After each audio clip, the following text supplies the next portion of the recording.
What is going on, ladies and gentlemen? How y'all doing? Maybe you can hear me over the air compressor.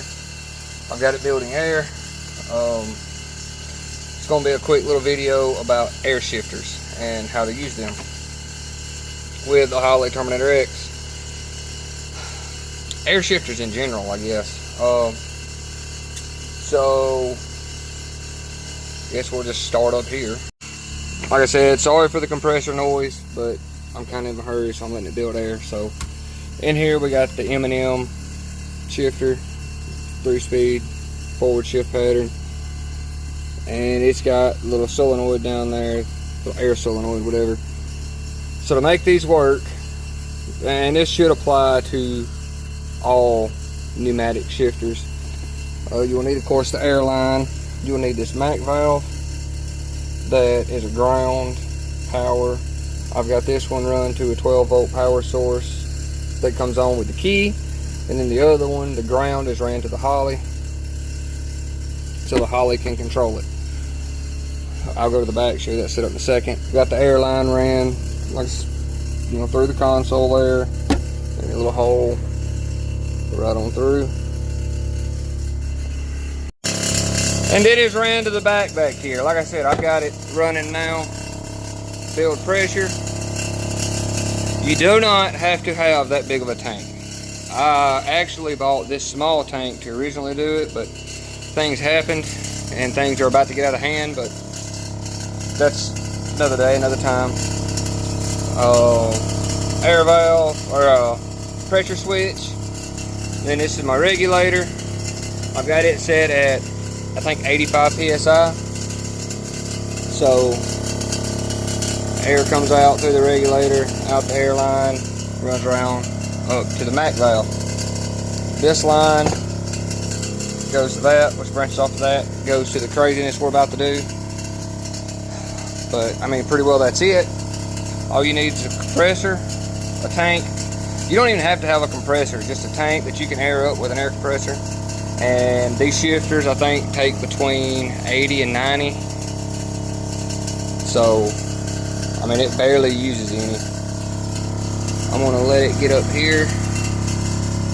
I'm gonna let it get up, and then we'll open the laptop and I'll show you all that. Okay, so like I said, I have this MAC valve wired to an ignition switch, so when I hit the ignition, you should hear it.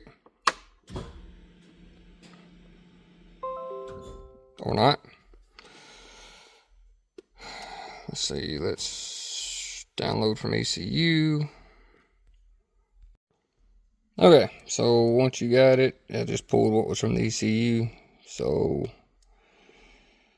go to outputs, and then right here is this is how you set this up. Name it whatever, shift. It's a ground, and it's in the J1 B10 connector spot. Got it turned on, and then to configure it. So the way we have it right now is when the nitrous is on, the nitrous is armed, it turns it on, and sensor input triggers RPM above 6500. So when it sees 6501 on the RPMs, it commands a shift. But for now, for the sake of this video, I'm going to change this. We'll go RPM, TPS. Yes, whatever. So we'll just do 90%. Okay. So real quick, when you do this, make sure whatever pin you used out there, you match it up right here. Like I looked here, figured out which one I was going to replace, which was AC shutdown. Went out to the connector itself, found where I had the AC shutdown wired in, and wired this into it instead.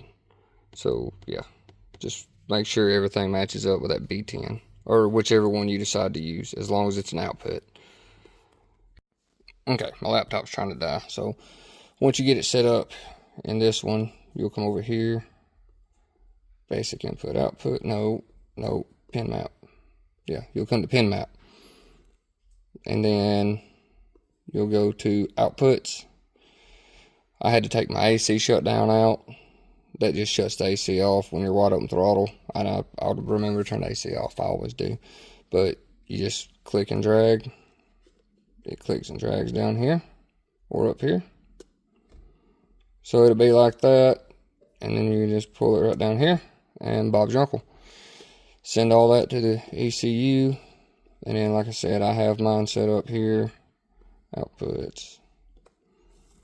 I like to shift around 6700, and you got to allow for some, for everything to tell it to do its thing. And mine comes up in RPM so fast, so I set it 65, and I think last time it shifted right there at it. I'll just pull up a data log. I ain't afraid to show y'all. See, that's the all-wheel drive.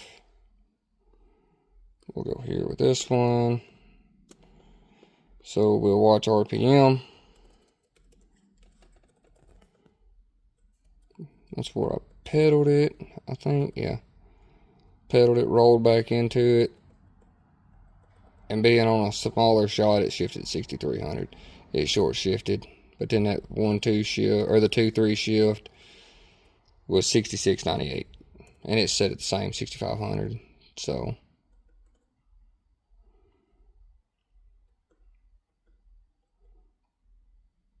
but yeah, there's that. That's how that goes. Like I said, I was on a baby shot on this one, but either way. Sorry. So we'll go USB link, send to ECU. Okay. And now in theory, so we pull it down. And first, with the nitrous on, you're going to hear my standalone pump, but when I hit 100% throttle, shift. That's how you test it. See, and then with the nitrous off, it don't matter. We're not going to do anything. I really hope I didn't just spray nitrous in the motor. I didn't think about that. But yeah, that's all you do. And then let me change this back. And like I said, it's that simple. All you need is the air tank, the air line, and you don't have to use the push lock or the push fitting lines. That's what I like. So that's what I use. But anyway, air tank, air line, a Mac valve, a shifter that accepts an air shifter, or an air solenoid that has one, if you know what I mean. And yeah, that's how you run it off the Holley. That's how you set up everything on a nitrous car. So, if you got any questions, let me know. Shirts, hats, hoodies. I got all those for sale. If y'all interested, hit me up. Facebook, Instagram, Snapchat. I have a Twitter, but I don't ever get on there. Technically, I have 2 Twitters, but one of them I don't have control over. The other one is my actual Twitter, but I never get on there. So, yeah. Anyway, y'all be safe. Y'all have fun. I guess I'll see y'all next time.